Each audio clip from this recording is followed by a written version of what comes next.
بسم الله الرحمن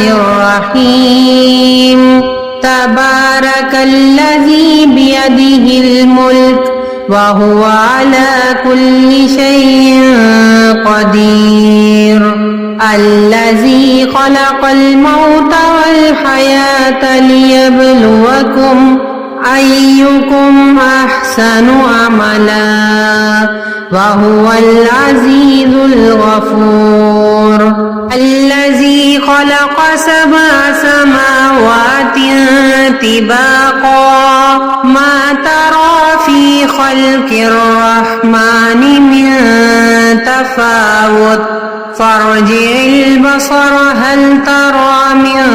فطور ثم ارجع البصر كرتين ينقلب إليك البصر خاسئا وهو حسير ولقد زينا السماء الدنيا بمصابيح وجعلناها رجوما للشياطين وأعتدنا لهم عذاب السعير وللذين كفروا بربهم عذاب جهنم وبئس المصير إذا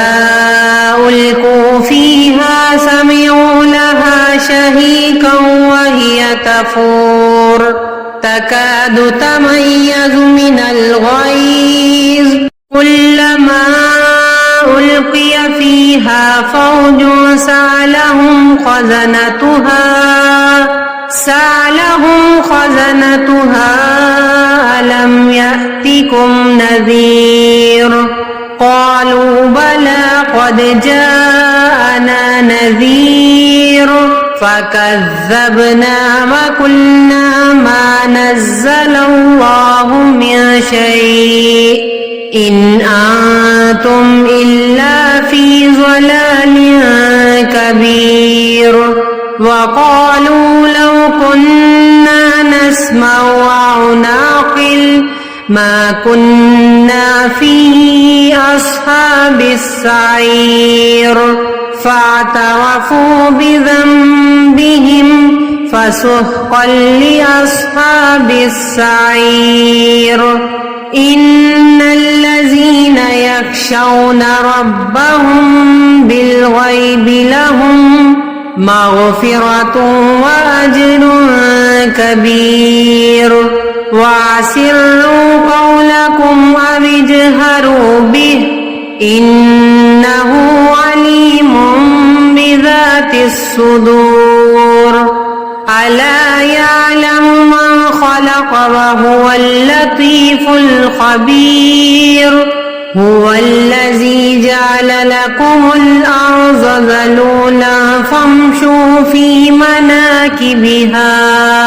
وكلوا من رزقه وإليه النشور أأمنتم من في السماء أن يكسف بكم الأرض فإذا هي تمور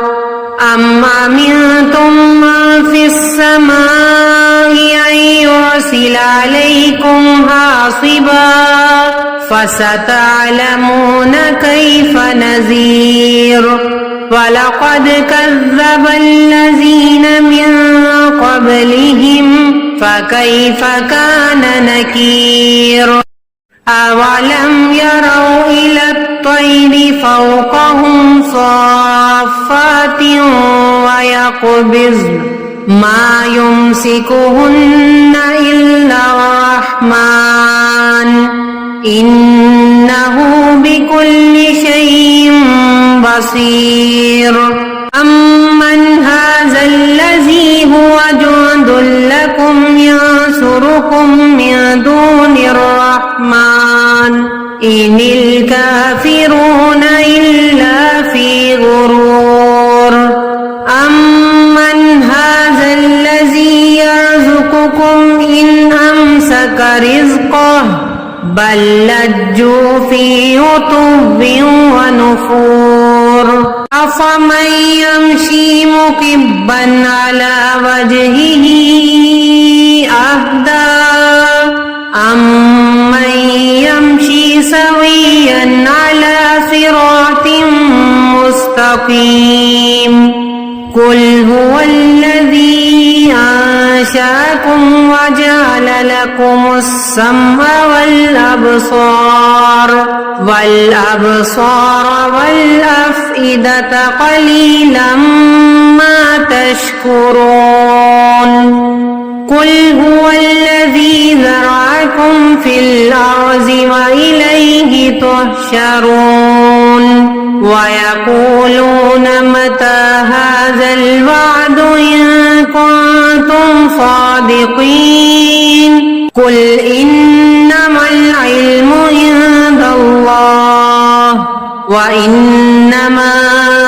أنا نذير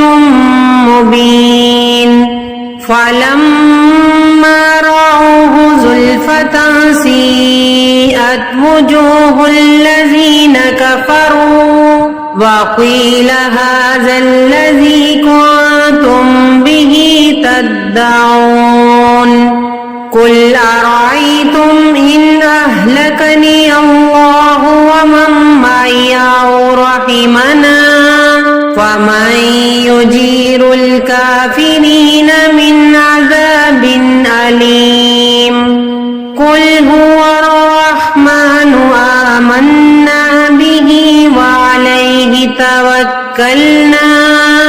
فستعلمون من هو في ضلال مبين قل أرأيتم إن أصبح ماؤكم غورا فمن يأتكم بماء